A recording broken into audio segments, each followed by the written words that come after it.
एक साहूकार था भाई, कम से कम भी हजारों बीघे जमीन थी अगर, और भगवान की ऐसी करनी हुई, कैसी बीमारी लग गई कि किसी को तो बता सकता ना वो रास्ता, और दुनिया जहान में घूम ले रहे भाइयों।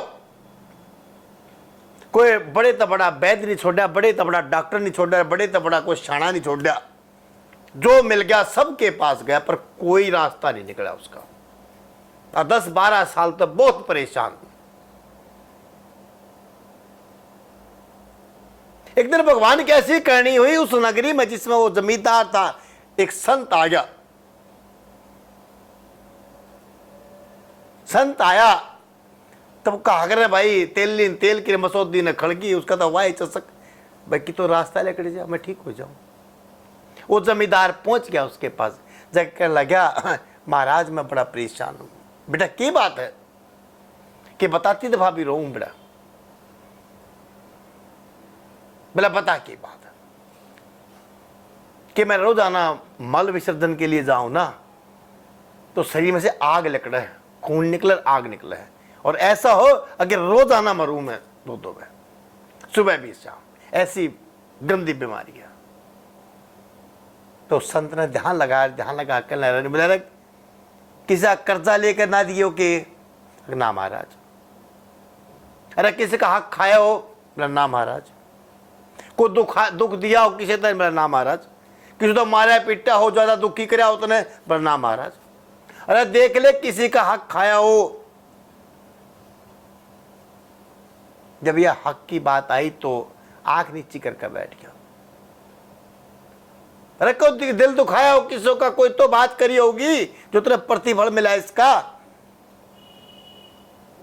कोई तो होगा तो दिन रात बुद्धवा दिल लाग रहे इस बात की, बता तो सही कि किसी का तो बुरा किया था ना सुबह से शाम तक, जो हर टाइम बद दुआ दे कि तेरे शरीर में आग निकले जाए।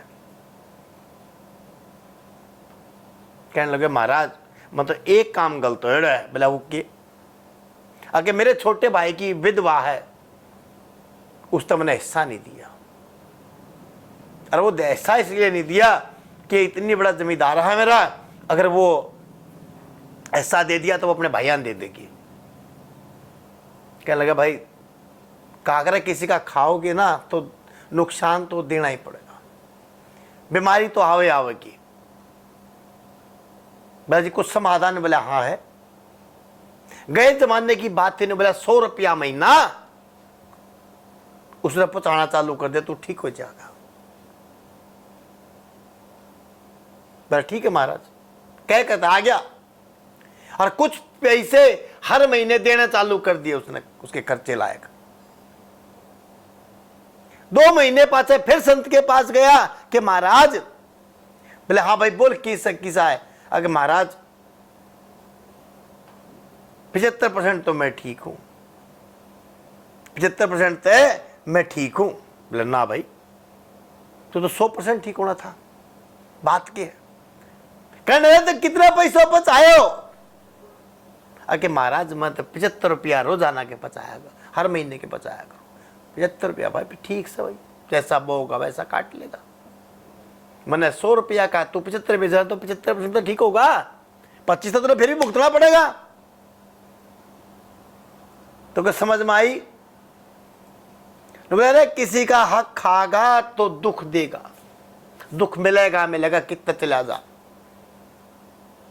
तो उस संत ने उसको समझाया कि बेटा किसी का बुरा नहीं करना चाहिए, किसी का हक नहीं खाना चाहिए, चाहे वो अपने कहना कुछ भी करे। अपने भैया ने दिया, किसी ने दे, कह रहा किसके निमित्त का है, जिसके निमित्त का होगा चला जाएगा। तेरे क्या दिक्कत आ रही है? अगर तेरे निमित्त में होगा तो और आ जाएगा।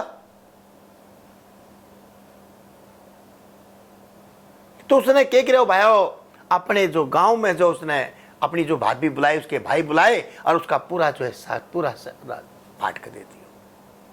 जैसे उन्हें वो बांट के दियो 2-4 दिन बाद बिल्कुल ठीक हो गया।